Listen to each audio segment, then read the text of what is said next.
In France, an American fairy tale is being written. Christian Vandevelde of Garmin-Chipotle tested the field attacking Super Bess, but in the end, he was snake-bitten as the Cobra won the day. After holding the points jersey earlier this week, Team Columbia's Kim Kierken now wears yellow for the first time in his career, thanks to steady climbing up the Tour's first mountains. He and his teammates will now look to defend the Maillot Jaune from some hungry competitors ready to strike. Stage 7 in Aurillac is next on Versus.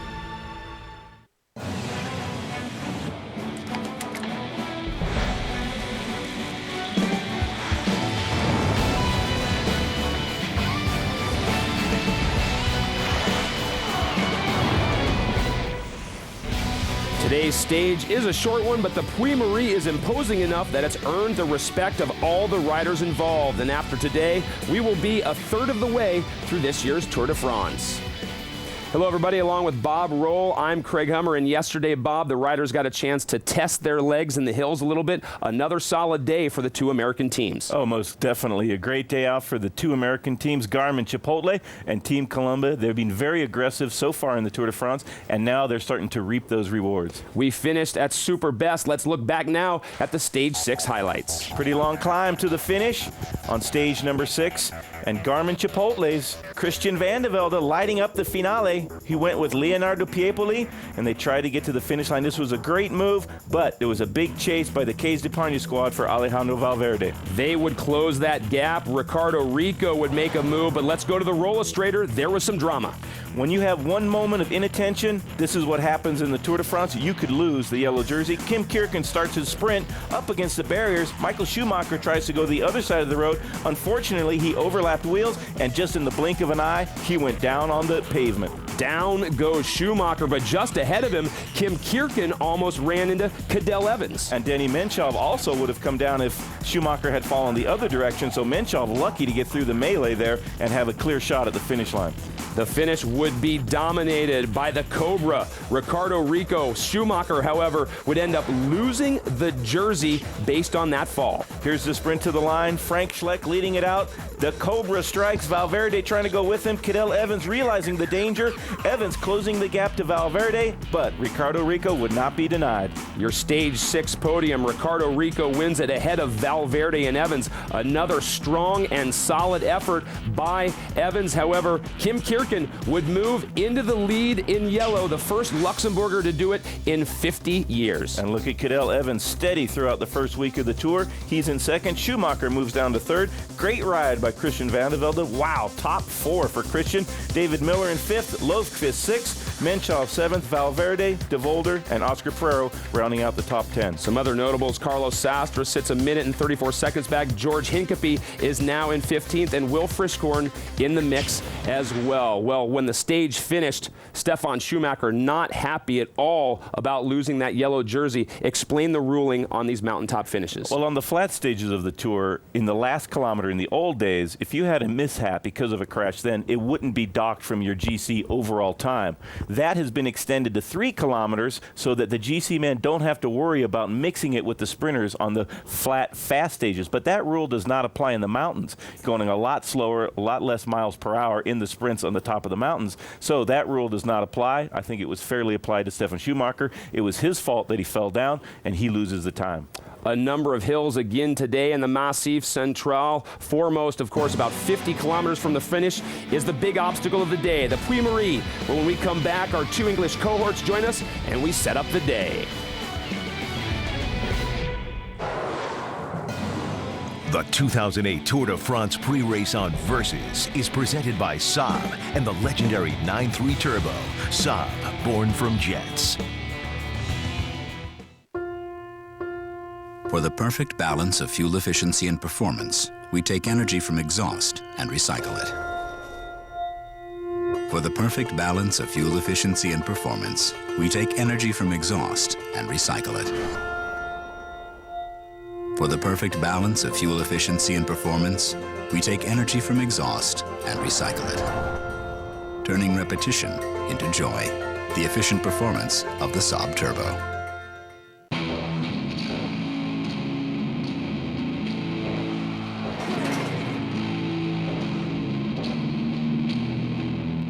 versus red, white, black, and blue summer. A celebration of the toughest sports and the athletes who endure them. I train for the worst and expect the best. If a 2,000-pound bull steps on you, something's got to give. Play with knives, you get cut. This summer, it's pure, it's raw, it's game time. the tough have a home. Versus red, white, black, and blue summer. Fear's not an option.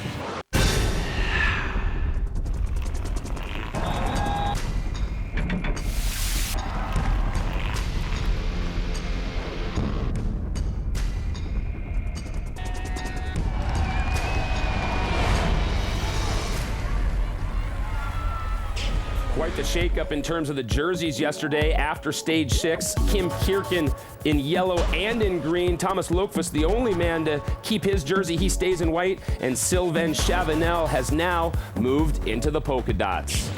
Well, time once again to welcome in Phil Liggett and Paul Sherwen. And let's start to talk a little bit now, guys, about overall GC in terms of the two American teams. Kim Kierken from Team Columbia. Paul, he was your pick yesterday. Didn't do too well in those Saab predictions, but he moved into yellow. I didn't do too well in the Saab predictions. If you try to ride up a mountain, Craig, with a bike ride holding onto your back wheel at 200 meters to go, he still finished 5th.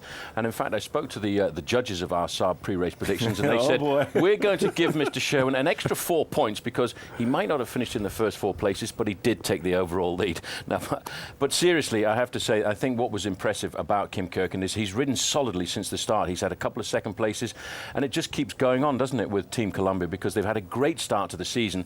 And so far this year, they've already won more races in the first few months of the season than they did in the whole of last year. And Phil, the other American team, Garmin Chipotle, their GC contender, Christian Vandevelde, a great ride yesterday. He said afterwards, it might not be time, or it should be time to start working for himself.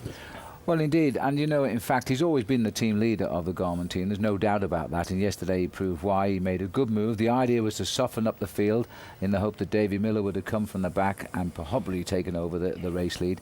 David lost nearly a minute, in fact, and as Chris said, Christian said, David didn't have it yesterday. So now is the time, and I think he's got his best form ever, and he's going to have a great Tour de France. Paul, another day in the Massif Central. What's stage 7 going to look like? Well, I have to say, I think it's going to be very nasty indeed. It's a horrible route. We drove most of it last night, and I tell you what, you've really got to be on form to get through this one. The riders will move away this morning from the small town of Brioude for a long stage in the saddle. And although it doesn't look that difficult, when you have a look at the profile, you start to understand that there's absolutely and utterly no flat on the course. And those 2 second category climbs down towards the end, they're really going to rip the field to pieces. Yes, the Puy de Peyrolle is a rather nasty climb with an 11-kilometre descent to come down into Aurillac. The last time we got down here was stage 15, 23 years ago. Eduardo Chozas was the winner on that occasion. It is a day that you should all watch because you're going to see a beautiful route today, not for bike riding perhaps in the Tour de France, but when you're booking your holidays next year, you might want to come and see this area. It's stunning. Paul, be a little bit more specific if you can. You said you drove the route last night. It's very difficult, but why is it so difficult for those riders? Well, the difficult thing about the race route today is, first of all, there's not one section of flat on the whole of the course, but the climb in the middle there that we were talking about, it's a very narrow climb. It's very tortuous, extremely steep, and climbs up to not a great altitude at around about 1,400 meters, but I think to me the most dangerous thing is the descent off that col, because it's a very narrow, and as Bob will agree with me, technical descent with lots of gravel in the corner, and I wouldn't be surprised to see 1 or 2 accidents today. I think what Paul is trying to explain here, Craig, is he almost turned the car over last night coming down that mountain. The screams could be heard across the valley from Phil Liggett, I know that. Yeah. Commentary is all about reading between the lines, isn't it? All right, well, we've got another opportunity to do our Saab performance predictions, but first we are going to check out the standings. Bob, why don't you take us through them? Craig demolishing the field so far. Blobkey getting up there with 5. And Paul, solid. Good, solid. Phil, 1 point. Really bad. What's I can't the story, believe Morning awful. Glory? I don't know. It's an absolute disaster this year. Guys, see what this looks like over here? I'm going to yes, see I'd like to see it in Paris. Bob's closest. Oh, well, true, but I'm enjoying my time in yellow without a doubt. Today's first pick, Bob Knater. Who are you going with? I got to say, Filippo Pozzato is my man. It's a heavy-duty course. It's very technical. He's prognosticated that this is the day he's going to go for it. He's got a fast sprint. He's got a lot of resistance also, so he can get over those climbs. He's won Milano San Remo in the past. This is an ideal ideal course for Filippo Pozzato. We haven't heard a lot from the Liquigas squad so far on the tour this year, so watch for him to do something special today. Interesting that you say we haven't heard a lot from that squad. That's what I used on some level for making my pick. We haven't heard a lot from CSC yet. Of course, Carlos Oster, we talked about him in the time trial and how he had to limit his losses, but Jens Voigt has been telling anyone who wants to listen that he is a coil waiting to unload, and I think this may in fact be his chance. He sits about 3 minutes down on the GC, and that might be enough for the peloton to let him go. Paul, you're third. Well, I think so far we've all done pretty well in our predictions, but today I think you've picked the good guys and they've finished 5th and 6th, but I think the big thing today is I took a pin and I looked up and down the overall general classification. I thought, why not Erik Zabel, 38 years of age just the other day. It's a tough course, but if you remember yesterday, Erik Zabel was the last surviving man of all the sprinters to stay in the group, and he's the kind of rider who on a day like today will use his courage and his determination to drag his body over the climbs, and if there's a 25 to 35 man group, Eric's going to be there. He'll take it out. That's not the story that Phil told me. He said you made your pick, you then drove the course, you said, oh my gosh, you tried to call and there was no cell reception. You wanted to change that. The truth hurts. Erik Zabel's still going to win. All right, well, good. Well, Phil, you picked 4th today. Are you confident? Are you feeling good? Not the way you're picking, Craig, because I would have gone for Jens Voigt had it been my turn. And you wanted Ricardo Rico yesterday. And I wanted Ricardo. Yeah. Yes, quite right. Yeah, good point. No, I'm going to go for a Frenchman because I think the French are having a great opening week to the Tour, which now comes to an end today after 7 days. And I think Thomas Voigtler will want his polka dot jersey back. He lost it yesterday, and it's just a perfect course for Thomas. And because the main field don't rate him, they'll never chase him down. He's going to win. Confidence, we like that. Well, it's all going to end soon enough. The town we finish in today, Aurillac, they will make their way through. The Puy-Marie may be the biggest obstacle on the day, but the final effort on the Côte de Saint-Jean-de-Dun is likely to shake out the usual suspects. The 2008 Tour de France pre-race on Versus is presented by Saab and the legendary 9.3 Turbo. Saab, born from jets. Today, history is being made as National Collectors Mint releases this government-authorized Liberian legal tender September 11th commemorative. It's a $20 coin certificate, payable like a silver certificate in coin of the realm. Plus, its giant 3 1/8 inches by 7 3/8 inches size dwarfs every U.S. legal tender note currently in circulation. And this coin certificate is actually struck in .999 pure silver leaf. Another historic first. This coin certificate displays a standard $20 denomination on one side, but on the other side, it's the first time ever the two separate numbers have been used to add up to the full $20 face value. It uses 9 and 11 to commemorate the 7th anniversary of the World Trade Center tragedy. This meaningful commemorative will never be released for circulation, but it's now available through this special private striking for American citizens at face value, only $20. On the front, the frosted Twin Towers stand out against a mirror-like background, much as they did in the gleaming sunlight of that fateful morning. Double dated 2001-2008 with our promise we will never forget. On the back, the Statue of Liberty heralds a stunning design of the new Freedom Tower skyline in a silvery tribute to all who were lost on that tragic day. The final issue price was to be set at $39, but during this special release, it can be yours for face value, just $20. Each 2008 September 11th commemorative comes with a certificate of authenticity, confirming its non-circulating Liberian legal tender currency, struck in .999 pure silver leaf. Each is individually numbered. Earliest orders get lowest registration numbers. There is a strict limit of 5 per caller. First come, first served. Satisfaction guaranteed. Don't miss out on this historic offer. Call now. Call 1-800-592-6504. That's 1-800-592-6504. Strict limit of 5 per caller at 1-800-592-6504. Look for the bare necessities. The bare necessities of healthy living are easier than you think. You better believe it. All it takes is the right balance of being active and eating well. And the food pyramid shows you the way. Just remember, every color, every day. With just the bare necessities of life. Crazy. So eat right. Be active. Now move. That's it. And have lots of fun. For your own path to a healthier you, visit mypyramid.gov.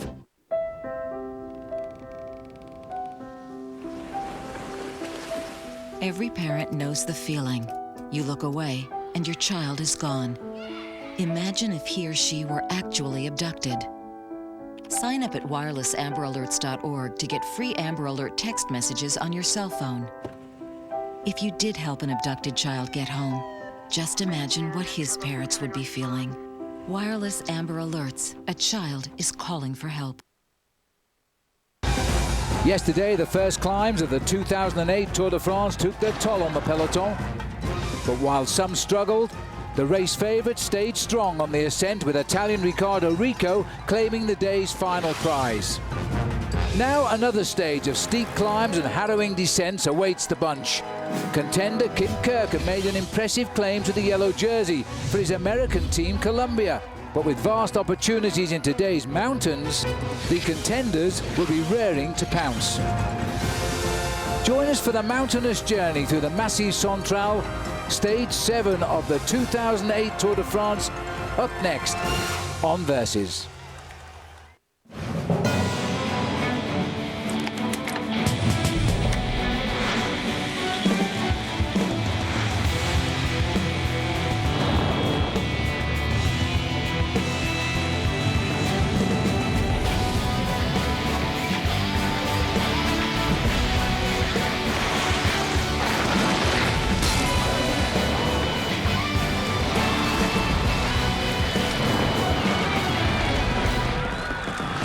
Tour de France completes 7 days of racing today. It continues to the volcanic region of the Auvergne. We stay in these rough roads, but they are great racing roads.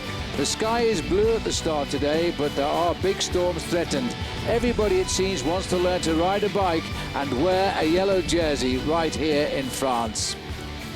Hi everybody, welcome back to our live coverage. Phil Liggett alongside me, of course, Paul Sherwen. Over my shoulder, yes, the stands are empty now, but the riders are still a few hours away. We're just on the outskirts of Aurillac. The riders themselves will traverse the city as they come up to the finishing line. Well, it's been a terrific week for the two American teams in the first week of the Tour de France, and they really capped it big time yesterday. Team Columbia have 3 of the major jerseys out of a possible 4. They've the white jersey, best young rider on Lockfitz, and they have the green and the yellow on the shoulders of Kim Kirken. Now, many of you won't know Kim Kirken, but he rode the Tour de France last year, and Paul, he finished 7th. Yes, he is. He's one of those riders who's not very dramatic, but he's solid. He's always there and thereabouts, and yes, he did finish 7th overall in the Tour de France last year, which indicates he knows how to get himself over mountains. This year, however, he's the national time trial champion of Luxembourg, and of course, don't forget, in the recent Tour of Switzerland, he was a stage winner, and he wore the overall leader's jersey too. So he's a man who I think that Team Columbia can seriously count on as a contender for this year's Tour. He's also not only made the American team very happy, he's made Luxembourg, his home country, very happy. He's the first yellow jersey wearer from his country for 50 years, since the halcyon days of Charlie Gore. Let's have a look then where he stands overall now and see who his challenges are likely to be today, because there could be a change. Let's face it, Kirken only has 6 seconds advantage over the big favourite Cadel Evans. Schumacher, who fell yesterday, in fact he touched Kirken's wheel, he's down to 3rd. Christian van der Velde rode an attacking race yesterday, could be the next candidate for yellow, and David Miller, his Garmin teammate, is there in 5th. The big contenders, Paul, here's where they are. Well, this is where they stand. There's not really much time at all there, Phil, if you look at the time differences between Cadel Evans down to Andy Schleck. But for me, what's more important is today it's going to be another serious test, because it is certainly not a flat day. All right, well, before we go to the action, let's just check out the start this morning. Still 176 of the 179 starters in the Tour de France as we draw to close the first week. Kim Kirken, there he is in the yellow jersey. The new word, the polka dot there, is Sylvain Chabanel. Straight away, well, Will Frischkorn tried a move again. It proved successful last time he tried it. He jumps onto the wheel here of Christophe Moreau, straight out of the blocks at kilometre 0. This one, though, Paul, wasn't to work. By the time he got to the first climb of the day, his teammate David Miller was in the break. Well, Miller had said he was going to try and go for the moves and try and get himself a stage victory now that he feels that he hasn't got the legs to be a rival for the overall classification. But once again, it came back together, and through Saint-Flour, it was Robbie Hunter getting the better of Robbie McEwen and Thor Hushovd. On to the next climb of the day. Again, 5 riders trying to force a lead here. Jens Voigt, who else? First over the top, Ronnie Schultz was second. David Miller, third in our picture, was in the group there. And now we can go to the action. They are still there, but there has been such a reaction from the peloton, and it's all been from Team Colombia. This is the first high-speed chase we've seen. This is a nasty stage, Phil. I said a little earlier on, it's a very tough stage, and you can see the pressure that Team Colombia have put on the front end of the main field has absolutely lacerated this main field. Going through that last town just a few moments ago, the small town of Leitern, George Hincapie on the front with the rest of Team Colombia really put the hammer down, and look what it's done. There'll be a lot of alarm bells ringing here. The doors were left open all the way down the peloton. It was a tremendous chase by Team Colombia. Trouble at the back here. It's a rider from Rabobank. Let's hope it's not Menchov. There's no great deal of panic being showed there. It's just a bike change, so it's okay. Well, that was Juan Antonio Fletcher, not paying it at all there, having his bicycle changed for him by a certain Eric Brooking. That's Eric Brooking just there, finished 3rd overall in the Tour de France and 2nd overall in the Giro d'Italia. But if you look here, you can see the damage that this acceleration has done. A small breakaway, maybe not important on a day like this, but I think Team Colombia putting the hammer down to saying, we're going to control this. Well, they were after David Miller, remember. He's on the rival American team, Garmin Chipotle, and only 47 seconds off Kim Kirken's yellow jersey, sitting in 5th place. So once he got into that break, it's the second time he's tried today as well. They really did whip up the chase, and they just put that field over about 800 meters and then shattered it into small groups. Here we are now, back at the front. Sivsov doing a lot of work for Team Colombia. Cancellara, middle white there. He's got Jens Voigt up front, but the riders now, the white jersey there of Thomas Leukvitz as well. Well, a lot of people might ask the question, what are Team Garmin doing at the front end of the main field here? Well, one thing that Garmin were at the front for was to make sure that Christian van der Velde was at the front end of the main field and didn't get caught out in the split that's happening just now. Well, there's the carnage of the Tour. 2 huge pelotons, 3 huge pelotons chasing a small breakaway. Well, it's still a long way to go to Paris, but the boys are racing very hard.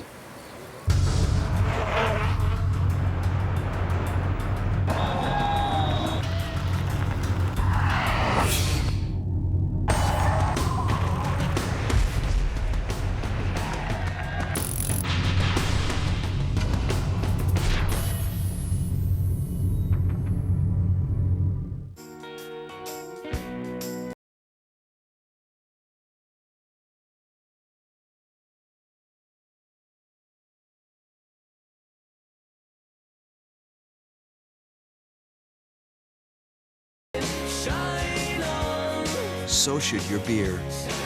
Michelob Ultra, with just 2.6 grams of carbs and 95 calories. It's not just a great tasting choice, it's a smart one. Live life to the ultra. For the perfect balance of fuel efficiency and performance, we take energy from exhaust and recycle it.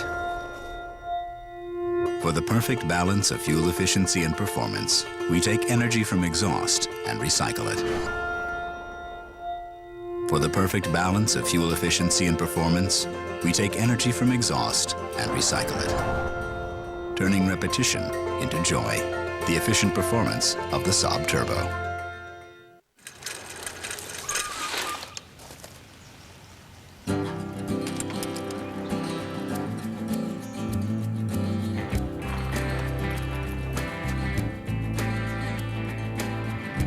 It basically took me the whole summer. And I don't know how many times I needed to go to AutoZone, but at least now when I go, it's not on my bike.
Welcome back. The Tour de France stage number 7 is in Aurillac now. It's finished with another Spanish victory like we had 23 years ago. Luis Sanchez has got the win for Alejandro Valverde's Case Depart team.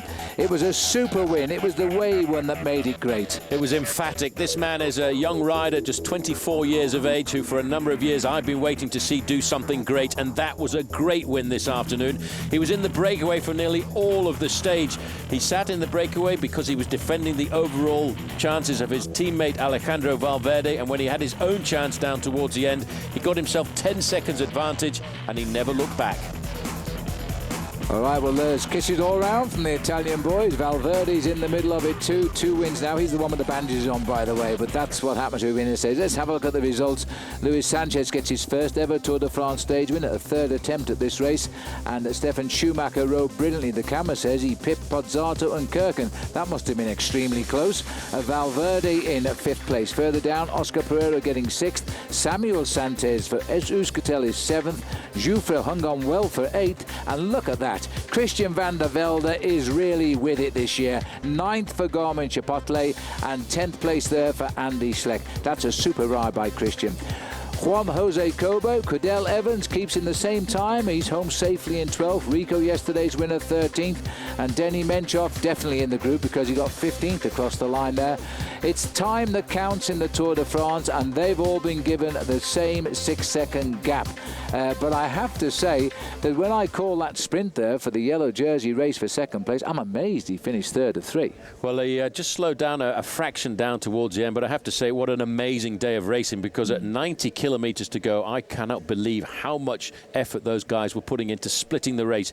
And I have to say one thing, there will be some sore bodies tomorrow on tomorrow's stage, and the first half of tomorrow's stage is just about the same as today. Nasty. Well, it's been a great tale for the family Van der Velde today. I'm sure John back in America there is enjoying the pictures. Well, now you can hear what son Christian has to say to Robbie. I think it's with Frankie. Christian, a very hard day out there. Looked like one of the toughest of the tour. Can you explain to me a little bit what was going on during that middle part of the stage?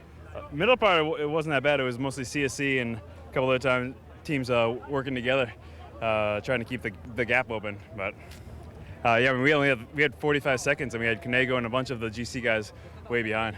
It looked very hard because Colombia was pulling like mad. Then CSC took over. Caster Parnia, guys were in the gutter. It was horrible. I mean, you know, right when CSC took over, all the guys who were working for Colombia were dropped immediately because they're, you know, it was in the crosswinds. It was really every man for themselves out there. Every man for themselves. Also coming into that final Category 3 climb. Tell me how it was going up that, and it looked like the descent was very rapid. It was hard. It was hard, and it was up and down, and then up through the town. It hurt. But Luis Sanchez did a great job, and he got off the front. And, yeah. Happy with where you finished today? Yeah, I mean, we're safe, and I think we lost to Team GC, but anyways. Half the battle staying safe. Nice job. No doubt. I think you've got to be happy with the way you finished, haven't you? Because he rides for the new team, Garmin Chipotle. He's finished in the same time as everybody else. He's holding a high place overall in the Tour. He's got to be happy. I think he'll be a little bit sad at losing the overall lead in the team race, but I tell you one thing, just looking at his face there, it's hard to see how quickly he recovered from that very serious effort, and I think he understood just how hard the day had been for the whole of the peloton of the Tour de France this year, and I'm expecting big things from Christian van der Velde this year because he looked very comfortable today in that stage. He did. He doesn't seem to be under pressure. He's enjoying his racing when it's under pressure because, as he says, in those crosswinds today that broke up that field at around about 55 kilometres in, it looked as though the Tour de France was going to come in spread over a good hour today. Well, I thought it would, but that's the strange thing about the race. So once they eventually pull that breakaway back into the fold, I think everyone realised just how difficult the Tour was going to be, and that's when I think they had a little bit of time out for a few kilometres until they got to that big climb. But what a dramatic run down to the finish. Well, it's been a good day for Garmin Chipotle. We're not sure where they stand in the team result at the moment, but we may find out now because with Robbie Ventura, here's David Miller. David, that last 40K looked completely insane. Can you tell us a little bit about some of the attacks and how difficult that was? The last 40K was okay. It was the first 40K that was savage. You didn't see that. No, we went out the team this morning. We wanted to try and just rip the race to pieces, try and get me in a break. So the whole team put themselves in the line, and yeah, we just ripped it to pieces that first half of the race. But then unfortunately, Cunego crashed and everyone started chasing me, and it went a bit pear-shaped. How was that final Category 3 climb and that crosswind after that? It was hard. It was simply hard because accumulation. Normally it wouldn't have been so bad, but everybody was just so we've been flat out since kilometre 0, like flat out. I mean, it's been probably one of the hardest days of the Tour. Thanks, David. Well, thank you. I reckon we'd say it was the hardest day of the Tour. And, of course, David, we did see it, you know, didn't we? And it was hard, and it was great television, I might add. Yes, I think we watched an awful lot of that. We saw the breakaway of David Miller very early on, and we saw the massive big chase, which surprised us with the severity of the chase that was done, first of all, by Team Columbia and George Hincapie in part, and, of course, taken over after that by Team CSC. And we were there pretty much, Phil, to witness most of it. Now, I reckon the only guy that doesn't seem to be quite reading the race just now, yes, he did fall off, but at the worst possible time, is Damiano Cunego. He's on the peripheral just now, isn't he? He's having a very hard time, I think, trying to get himself into the Tour de France this year, and that will be psychologically very difficult for a man who has basically sacrificed all of the early part of his season to be on form for the month of July. Well, as we wander with our helicopter around the city here of Aurillac, we're just waiting for the music to start and see the winners come out on the podiums. This is the man that will be up first, of course, Sanchez, punching the air. Reminded me a little bit about Fletcher's win a few years ago when he shot his bow and arrow in the air. But right now, this guy, I think, has got a great future ahead of him.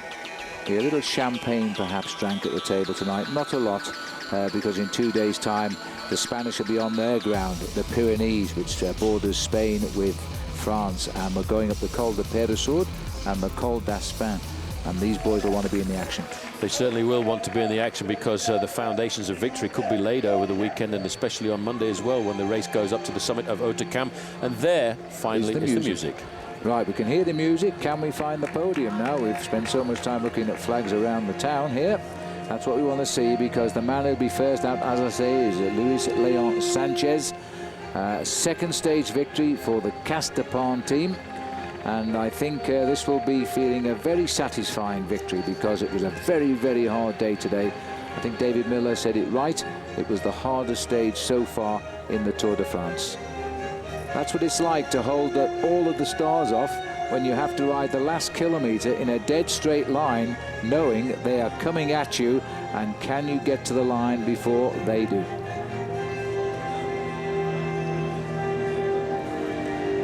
Victory there for Sanchez, and now you can see him on the podium in front of the crowd here in the streets of Aurillac. Doesn't look as though he's been anywhere today. I reckon he's come out from breakfast straight onto the podium. Look at those eyes, sharp as a nut.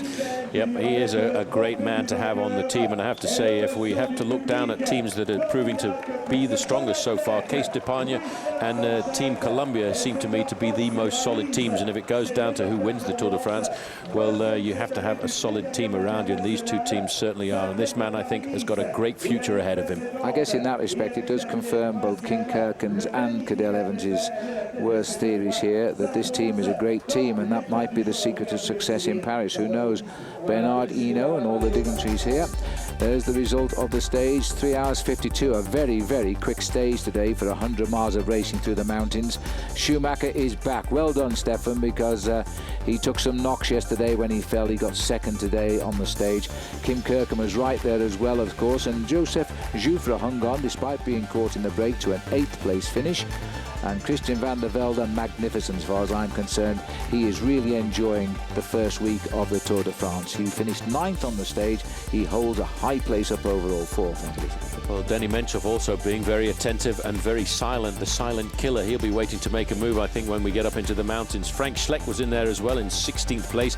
Stijn de Volder and Carlos Sastre, all of the big names being very attentive on this stage. And in fact, Phil, at the end of the day, when they came into the finishing straight, it was a very small group. Back at the podium, there he is. Kim Kirken gets his second maillot jaune of this year's Tour de France. Team Columbia continue to fly the American flag high. The Americans, since they appeared on this Tour de France in 1985 with a victory by Greg LeMond, they've never looked back. They've always penetrated the podiums. Yep, that's been serious participation, and whenever the American teams have come to participate in the Tour de France, it has been to participate and race.